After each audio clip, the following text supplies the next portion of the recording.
my film and all films on some type of small screen, you know, or on the TV. I mean, that's always been the reality, is showing things in cinema is, especially independent film, is a really dying proposition right now. It's really bad in the States. I don't really know what's going on here, but it's same.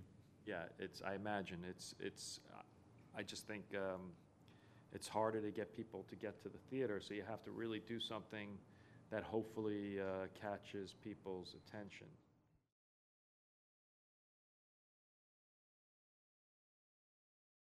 I think, unfortunately, I got a really demented imagination, and it sort of goes in that direction. So I don't know. I think there's so many distractions right now on the planet: internet, video games. How do you make stories that capture people's imagination and sort of become something that people remember? And so I think you know, you have to come up with images and ideas and emotions that are strong and outrageous. I think the subtlety was never my strong suit anyway, but it's not. You know, it's really hard to get a screen for something that's very subtle. Who are the filmmakers you admire working today? Well, I like filmmakers that do, you know, films that only they can make. You know, like P.T. Anderson and Wes Anderson, and are there any other Andersons I'm looking at? You know, Gaspar Noé. I don't know. You know, the guys like that, and Sofia Coppola, not to be. But, you know, filmmakers that are making very personal movies, or not necessarily personal, but movies that are, you know, clearly being made because they want to make them. Mm.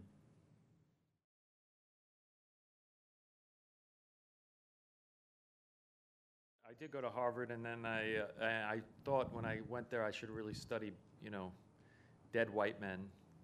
And so I started reading them, and I worked really hard on all these papers, and I just was getting B minuses, and it was terrible. And my roommate would make animation, and I was like, wow, you can graduate Harvard making movies? Something's wrong. So I was like, I just started helping him, cutting his films and drawing cells, you know, cell animation, drawing in, you know, we'd paint them, and then I applied for, I started taking drawing classes, and it kind of, I had this amazing teacher who kind of changed the way I looked at the world. He talked about negative space, which I had never heard before, and worked with us to figure out how to turn the three-dimensional world into a two-dimensional piece of paper. And so that just started the kind of my search in the visual arts. And then I made a short film in college that just, you know, was the first thing that kept me out of, you know, my girlfriend's bedroom, pretty much. So I got really addicted to it, and I remember a cut I made. I made this one cut, and it just kind of was really an emotional experience. And so since then, you know, but I entered college not having no clue what I wanted to do, and I was terrified. I was like, what am I going to be? What am I going to do? So it works itself out, I think, in general.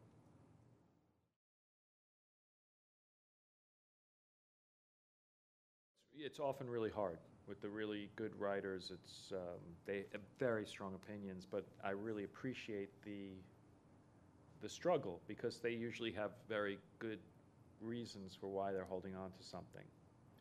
So you just got to make sure that they're not holding on to something because it's a lot. Sometimes I notice that really good writers don't want to do something that's obvious, and that's sometimes a problem because you don't always need to be so complicated. And so, but I like working with writers. It's great. It's great to have that brain around.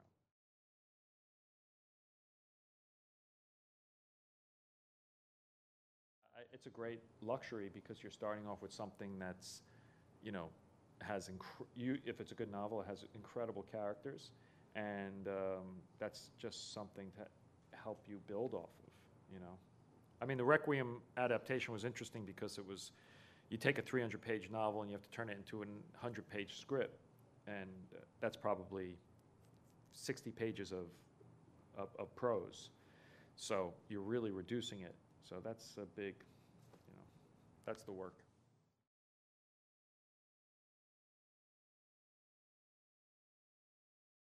The big budget version is in the comic book, which it's out there. There's a graphic novel that we did because when the film fell apart, I kind of wanted to get the work that we did on the script out there. So I got an artist and we started to create it. So that's out there. It's kind of preserved and it's different than the actual movie. Why did Brad Pitt quit? I think it's really complicated, but I think it was just a very long road, and there was a long time of development, and I was away in Australia for a long time prepping, and I think the lesson was don't be far away from your actor for more than 3 months. It's like a relationship. You don't leave for too long because things happen. So, probably, it comes down to, a certain amount of fear, and doing a film like The Fountain is really a huge risk, even though it's really not. For someone like that, they'll be fine, but, And you're still friendly with Brad Pitt, aren't you? Yeah. Hey, what's up? But, he's a lovely guy. Okay, thank you very much. Thank you all for coming. Thank you very much for having me. It really means a lot.